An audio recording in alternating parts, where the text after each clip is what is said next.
Hello, youth group. What's up? This is Daniel Simpson here, coming at you with the verse of the day today. This is, what's today, like April 7th or 8th? It's like, I don't even know what day it is. Feels like we've been in quarantine forever. Okay. Anyone else feel that way?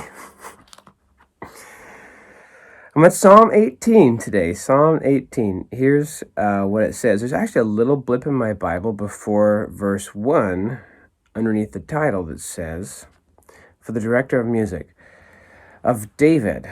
So this is one of David's Psalms. The servant of the Lord. He sang to the Lord the words of this song when the Lord delivered him from the hand of all his enemies and from the hand of Saul. So David had been running from Saul. David had been hiding because Saul wanted to kill him. And this is something that he sang to God after God rescued him and saved him from Saul. Pretty cool. Okay, verse 1. I love you, O Lord, my strength. The Lord is my rock, my fortress, and my deliverer. My God is my rock, in whom I take refuge. He is my shield and the horn of my salvation, my stronghold. I call to the Lord, who is worthy of praise, and I am saved from my enemies.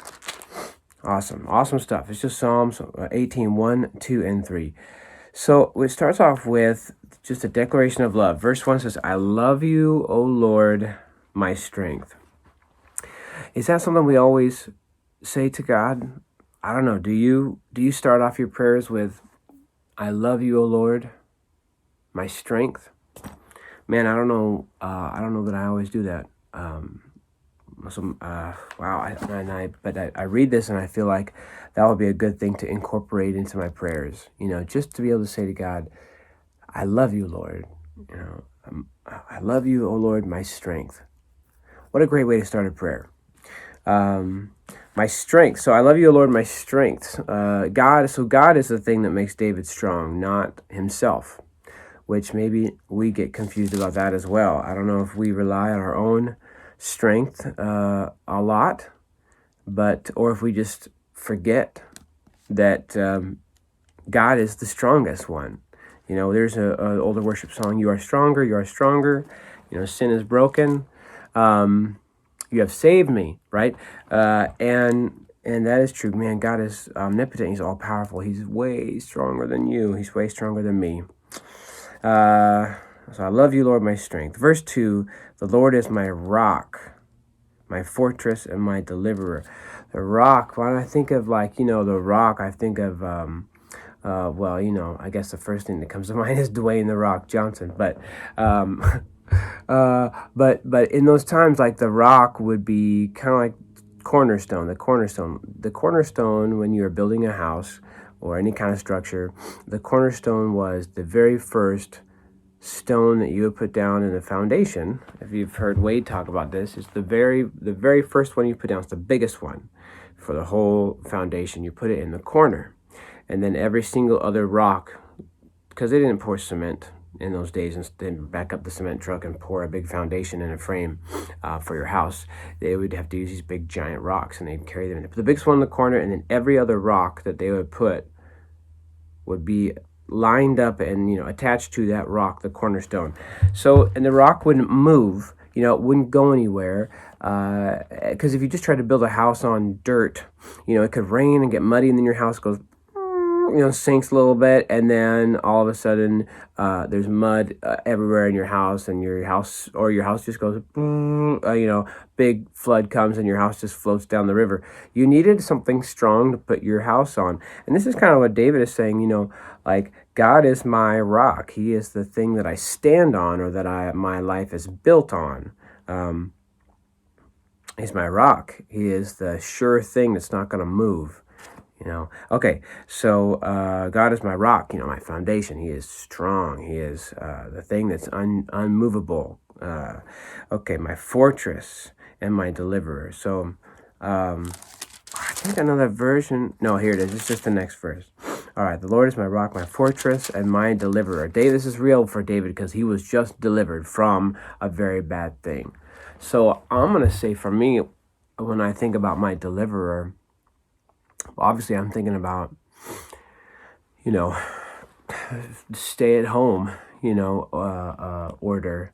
And boy, as being stuck in the house, I just feel like I would really love to be delivered from that. So Lord, you are my deliverer.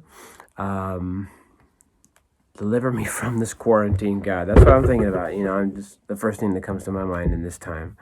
Next part here. My God is my rock, in whom I take refuge or shelter. David did a lot of hiding when he was trying to stay alive, and Saul's guys were coming to find him and try and kill him.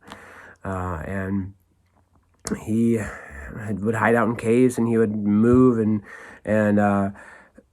and what he's saying ultimately is that God is the one who kept him safe. God is the place where he would turn to. That God is the one where he would hide out.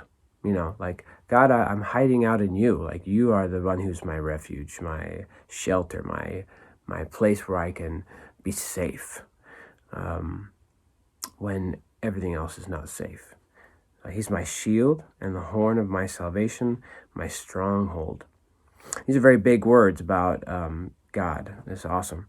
I call to the Lord, verse 3, I call to the Lord who is worthy of praise, and I am saved from my enemies.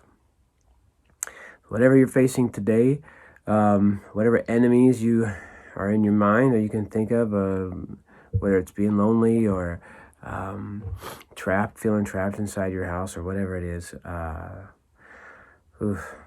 God is the one who saves you from that. And it may not be today or tomorrow.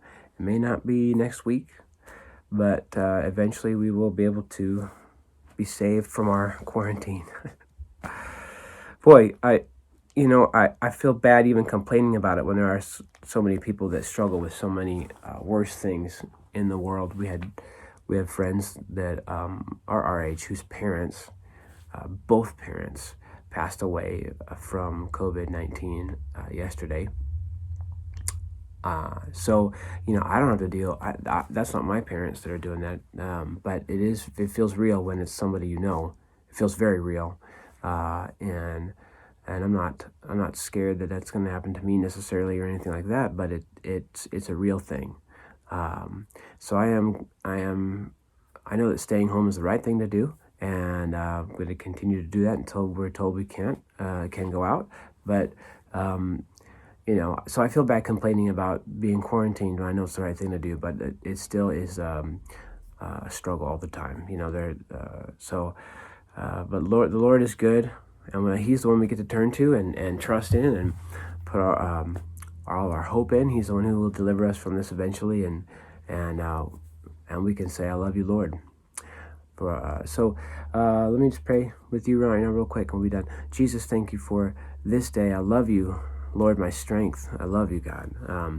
And just I pray that you would remind me to say that more often, because it is a real thing. I do love you, Jesus. And I pray right now that you would just be with every person who's watching this, every member of our youth group or village church, and just let them feel your presence and peace and rest today. In your name, amen. Hope to see you soon. Bye.